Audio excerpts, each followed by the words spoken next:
Ano pa ang pinakamatinding invention ng China maliban sa 10-dash line? Gaslighting!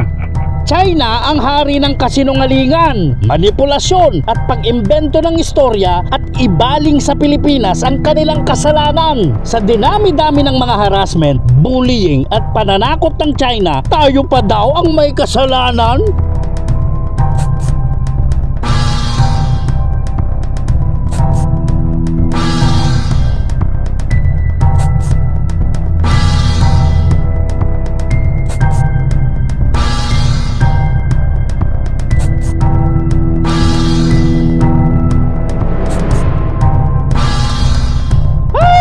China! Kailan ka ba aamin sa kasamaang ginagawa mo sa West Philippine Sea?